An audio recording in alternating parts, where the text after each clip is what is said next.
นิสัยตัวเองข้างใดถามก่อนหน้าติสมมติว่าแม่น่ะดีเจ้าสิเฮ็ดได้เมื่อกี้ตุสิเฮ็ดได้สิเจ้าสิห้องคนช่วยบ่หรือว่าจังได๋สิไปห้องไผเอ้าเจ้าสิเฮ็ดได้อยากสมมุติว่ามันแม่น่ะดีนี่บ่ได้ย่านปานใดแล้วคงเห็นอยู่ก็คอยเห็นอยู่แต่ว่าบ่จื้อเนาะบ่จื้อชื่อเนาะเจ้าเนาะหลานว่าเขามาถ่ายอยู่ถือกล้องได้นี่แหละก็เลยหึงพอสมควรโดนนานพอสมควรมาแวะมาเยี่ยมมายามก่อนว่าฉันเป็นจังได๋นะการเป็นอยู่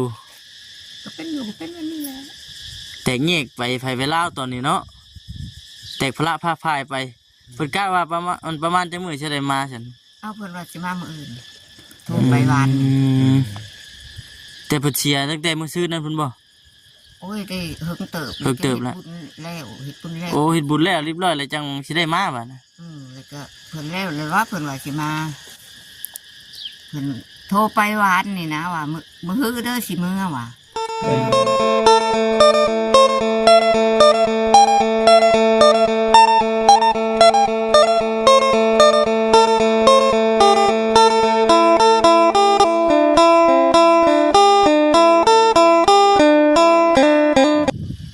พี่น้องเนาะ FC หลายท่านสิจื้อสิจำอยู่บ่บัดนี้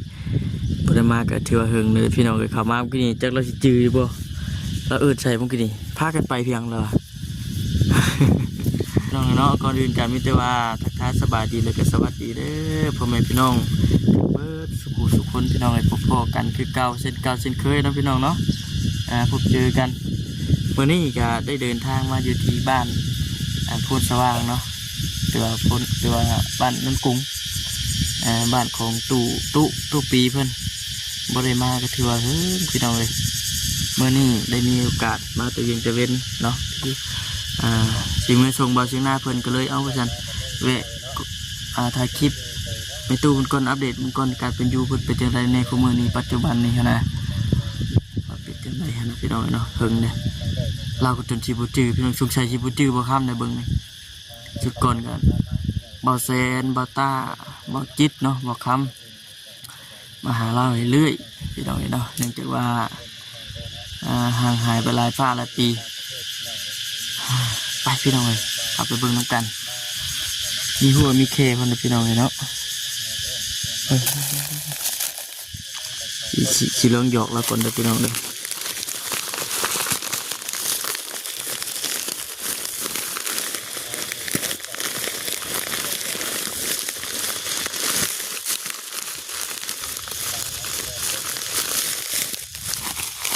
ก็เช็ดอะไรไปอยู่ก็ชิดโอเคไปขับไปห้องกันเนาะสบายดีเด้อพี่น้องเลยเงินบางชีออกก่อนเมตู้แล้วก็เมตู้ปีแม่แม่แล้วก็ชีออกคนเฒ่ากันเด้ออยู่ร่วมกันเนาะจังคนนะ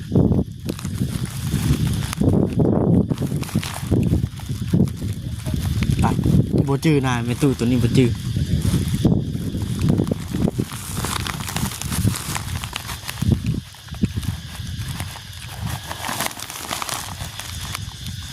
มีเล็กน้อยอยู่บ่ฮะ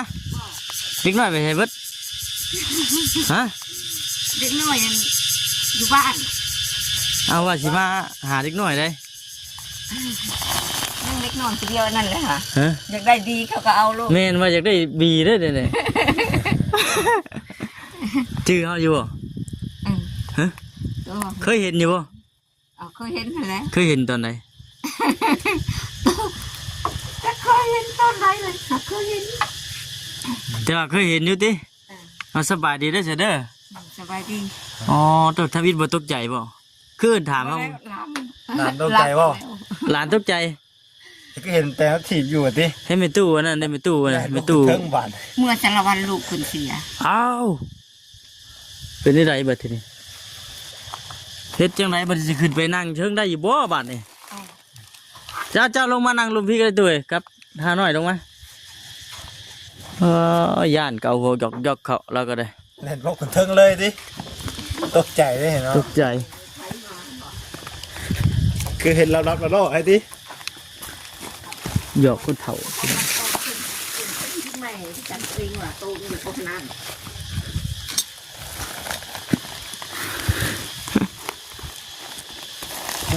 เนาะ ช่วงนี้บัดอันคนซาว่าจนเอาบีเล็กน้อยลายอะนะตกใจที่เนาะอย่างเห็นเด้เห็นลับๆล่อๆอยู่แล้วเนาะเอิ้นถามมึงกี่ดิโธ่ เป็นแรกๆเจออยู่บ่มันจะ แม่ตู้ขนาดบอกคำยังอยากลงชื่อแล้ว เจ้าเนี่ยชื่อแม่ตู้ตู้บ่แม่ตู้ปี แม่ตู้นี่เราเมื่อสารวัตรพุทธ เมื่อจะร้อนลูกผมเสีย เพิ่นเมื่อได้จังมือแล้วนะ โอ้ยตั้งแต่หลังผม สบายดีนะครับ สบายดีก่อนครับมาหารอบนี้ เราไปจ้ะ มาหาสุดนี่บัดมีตู้ครอบครัวของมีตู้ปีเพิ่น เป็นได้ไม่ตู้ใช่ไหมมีดีมีแห้งอยู่บ่ ไม่ได้ไม่ให้มี อยู่กัน2 คนนี่ มีสองคนนี้ บัดเด็กน้อยสองคนนั่นน่ะเด้อ คุณหนูไปดูพุ่นอยู่ มันพิน อยู่บ้านชิโน อิซิโนอันน่าสาเพิ่นเมื่อมาเอาเมื่อบ่ แล้วเช้าเพิ่นกับไปผู้อยู่ได้นี่แล้วก็เอามือป้าไว้น้ำเมย์อยู่บ้าน น่าสาผู้ที่ไปเฮ็ดงานอยู่ อันเข้มของตะกี้หั่นบ่ เพิ่นอยากเป็นแดนเซอร์ได้เพิ่นอยากไปเต้นได้บ่ จักเพื่อนนะเมื่อสารวัตรนำกัดหัว โอ้มาหารอบนี้บัดเนาะเราบ่อยู่พี่น้องเอ้ยเนาะถือว่ามีโชคร้ายเคราะห์ร้ายกับครอบครัวของแม่ตู้กับแม่ตู้ปี ลูกชายคือลูกสาวเราเสีย ลูกสาว ลูกสาวเพิ่นเป็นยังไงว่าขออนุญาตนะ เอาเป็นจะเป็นพี่ช่างเลยว่าเป็นอันหมักกำลังมาทำงานว่ะ มักแค่หลังบ่ทำงานแล้วมันไข่ว่าโตๆมัน บวมเป็นบวมนะเนาะย่านบ่ตู้เฮามาทับอิด ญาติแล้วมันคนกินดีบอกตัวเองว่า ใหญ่เป็นบ่าวแล้วเท่านี่ก็ได้แล้วซื้อหยังก็ลืมเลยเจ้าซื้อหยังก็ครับ ชื่อปั๊ม ซื้อป้อม ปั๊ม ปั๊มเดี๋ยวมาสุดก่อนยังน้อยอยู่ บ่ได้เข้าโรงเรียนมาเข้าหรือบ่ เขา ยังน้อยๆยังขาวๆอยู่ปีนี้อยู่ห้องใดปีนี้ ข้อสาม ป .3 อ่านเป็นเขียนได้แล้วบ่ เปลืองสุดแต่เงิน ย่านบ่เมื่อกี้นี่เอาคือป๊บซั่น คือคนรถถีบรถยังไป อันนี้มันใช้มา นี่ใช้ตัวเองข้างไหน ถามก่อนหน้าติสมมุติว่าแม่น่ะดีเจ้าสิเฮ็ดได้เมื่อกี้ตุ สิเห็ดจะได้ สิเจ้าสิห้องคนช่วยบ่หรือว่าจังได สิไปห้องไผ่ เอ้าเจ้าสิเฮ็ดได้อยากสมมุติว่ามันแม่นน่ะดีนี่ บ่ได้ย่านแต่ได้เราคงเห็นอยู่ ก็คอยเห็นอยู่ แต่ว่าบ่จื้อเนาะบ่จื้อชื่อเนาะเจ้าเนาะ หลานว่าเข้ามาถ่ายอยู่นี่ว่ะถือกล้องได้ นี่แหละก็เลยหึงพอสมควรโดนนานพอสมควรมาแวะมาเยี่ยมมายามก่อนว่าฉันเป็นจังได๋นะการเป็นอยู่ ก็เป็นอยู่เป็นวันนี้แหละ แตกแยกไปไผไปลาวตอนนี้เนาะแตกพระพาพายไปเพิ่นกะว่าประมาณจังมื้อสิได้มาฉัน เอาเพิ่นว่าสิมามื้ออื่นโทรไปวาน แต่เพิ่นเสียตั้งแต่มื้อซื้อนั่นเพิ่นบ่ โอ้ยได้เฮิงเติบ เฮิงเติบละ เฮ็ดบุญแล้วเฮ็ดบุญแล้ว โอ้เฮ็ดบุญแล้วเรียบร้อยแล้วจังสิได้มาบัดนะ แล้วก็เพิ่นแล้วเลยว่าเพิ่นว่าสิมาเพิ่นโทรไปวานนี่นะว่ามื้อฮื้อเด้อสิมื้อว่ะ เพิ่นลูกสาวเพิ่นเสียจากมื้อแล้วแม่ตุ โอ้ยจนเบิดอาทิตย์หนึ่งเลย อืม แล้วก็เฮ็ดบุญแล้วนี่ แต่จะอยู่นํกันตอนนี้น่ะอยู่นํกัน2คนนี่บ่อยู่ได้เนาะ ของคนกับหลานใช่ 2คนกับหลานชาย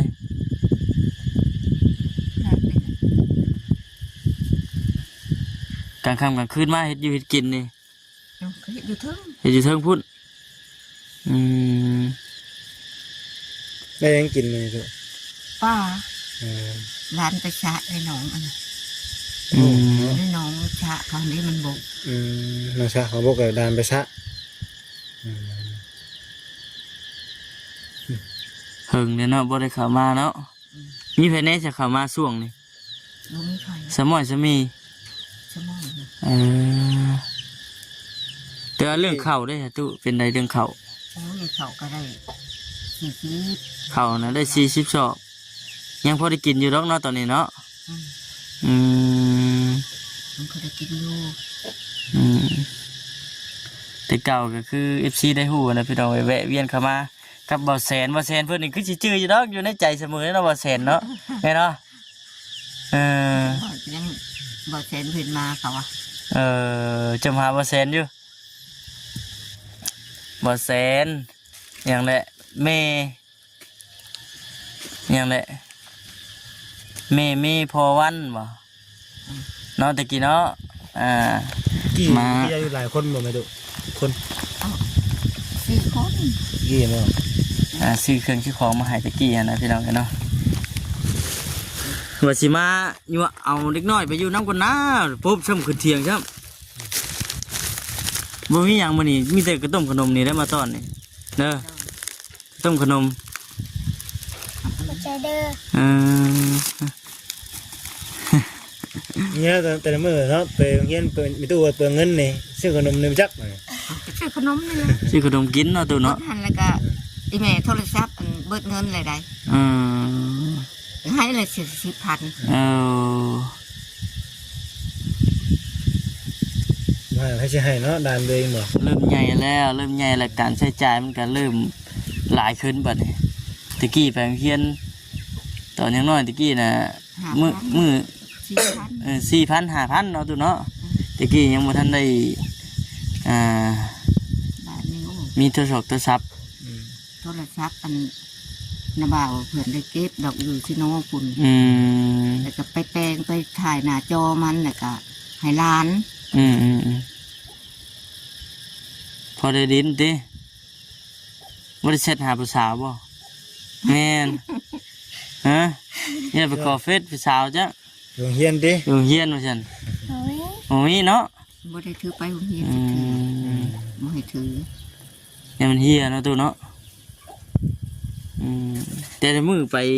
วันเสาร์วันอาทิตย์นี่เฮ็ดหยังเฮ็ดเวียกหยังซอยแม่ตู้บ่ เอา เห็นบ่ น้ำให้งัวเลย อิ่วน้ำให้งัวบ่ โดย อื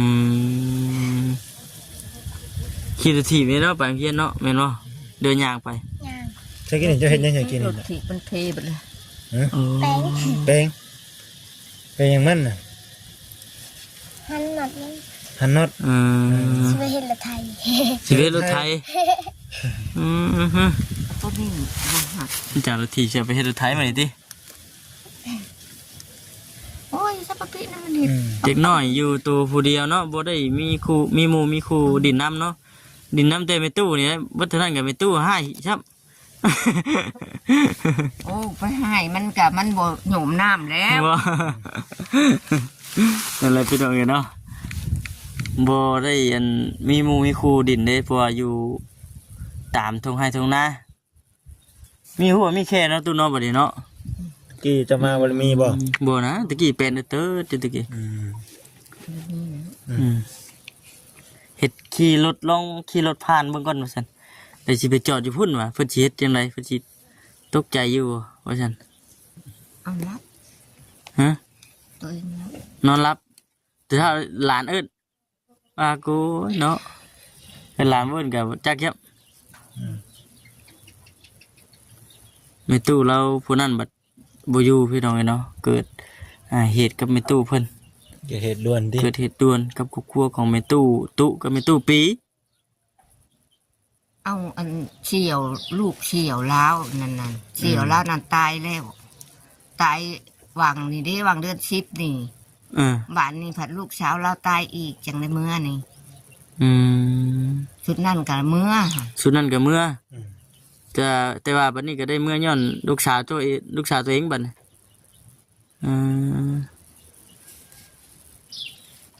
จงเห็นเนาะนี่แหละพี่น้องเอ้ยเพิ่นว่าอีกมื้ออื่นจังสิได้กลับว่าซั่น ไม่ได้โทรมา อยู่สองคนหลานเนาะบัดหลานบางเฮียนอยู่คนเดียวเหงาไอ้เนาะ มีหมู่ปากหมู่เว้าออมแอมเด้ มาได้เรือว่ะ อืม มีเวียกได้ว่ะในบ้านนี่ เที่ยงไรปานนี้ตุ คนนะ ตุเราบ่ ตุเราให้เรามาบ่ เหงาดิ เหงาเด้เนาะ มีครูปากว่าเลยเวลาหลานโรงเรียนเนาะ เออ เรื่องเรียนเจ้าก็มาบ่ล่ะมานอนนาพี่บ่ โดย อืม นอนน้ำแม่ อืมอืม อืมกลางค่ำกลางคืนนี่เป็นได้ตู้มันบ่ได้มืดนั่นบ่มีฟืนมีไฟหุงอยู่บ่นี่ ยังหงอยู่ อืมดอกไฟบ่ดอกไฟ หันดิตากไว้หันดิ เออ เป็นไฟโซลาร์เซลล์บ่ อืมถือว่ายังโอเคอยู่พี่น้องเนาะนอนกลางค่ำกลาง เจอ คืน บ่ กัน มีตู้บ่ายัง ปอ ชื่อ คำบ่ ฮะ ปอคำบ่ นี่ ๆชื่อ โอ้ เนาะ จื้ออยู่เนาะ จื้อชื่อแล้วก็ได้เคี่ยวสิบ่จื้อนะสิดอกแค่นอยู่ไกลมันก็นี่บ่จื้อดิเนาะ นั่นแหละก็เลยหึงพอสมควรแค่ว่าเขาสิไปทั้งอื่นก็มันไกลอะนะพี่น้องเพราะว่าตอนนั้นเขาก็อยู่ บ่า บ้านเนาะมันค่ำเลย เวลาค่ำ ก็เลยคิดเห็นว่าฉันเอาคันว่าบ่มาก็บ่ฮู้จังได๋ว่า มีเหตุการณ์เกิดขึ้นกับมันครอบครัวเรานี่เนาะ แม่น ให้เวียนเข้ามาเยี่ยมก่อนว่าซั่นแต่ว่ามื้ออื่นเพิ่นก็สิกลับมาแล้วล่ะพี่น้องเอ้ยมีตู้ก็สิได้มีผู้ปากผู้ว่าน้ำคือแต่เก่าว่าแต่นี่ครับมันพากันไปหาคุดกบคุดเขียดบ่แต่ละมื้อนะ โอ้ยไปขุดได้สิได้ทีมันบ่มีไปขุดก็ได้ เออ นี่มันสิ มันจักสิหาจังไดติ จักสิหาว่าได้ อืม บ่มีก็หาขุดกัน อืม บ่คือแต่เก่า อืม ช่วงนี้มันยังบ่ได้คนหลายแล้วไม่ตู้เนาะช่วงอันนั้นเกี่ยวข้าวแล้วแรกๆน่ะคนยังหาบ่หลายพอได้กินแน่เนาะนั่นแหละ เอาจังไดเฮาเดี๋ยวพูดแล้วมื้อหน้ามื้อไหนสิเข้ามาหาใหม่เด้อตู้เด้อ โดย มื้อนี้ก็มาเยี่ยมมายามเบิ่งแม่ตู้อันนั้นแม่ตู้เรามาก็สิแวะเข้ามาเยี่ยมอีก แม่น เป็นจังไดถามความรู้สึกเราก่อนว่าซั่นหั่นน่ะ นี่จะอยู่ดีมีแห้งเนาะทางโลกก็สิได้กลับกันนั่นแหละมื้อหน้ามื้อไหน แม่นโอเคสบายดีไปพี่น้องเนาะบัดนี้ไปพี่น้องจัดรายการคือสิจบคลิปก่อนลาพี่ลาน้องไปก่อนเด้อบัดนี้ขอบคุณหลายๆพี่น้องเอ้ยแต่ว่ามาหาวันนี้บัดครอบครัวเราบัดมีแนวทิปเนี่ยเป็นไส้ว่าซั่นพี่น้องเนาะโอเคพี่น้องอยู่ดีมีแฮงสบายดี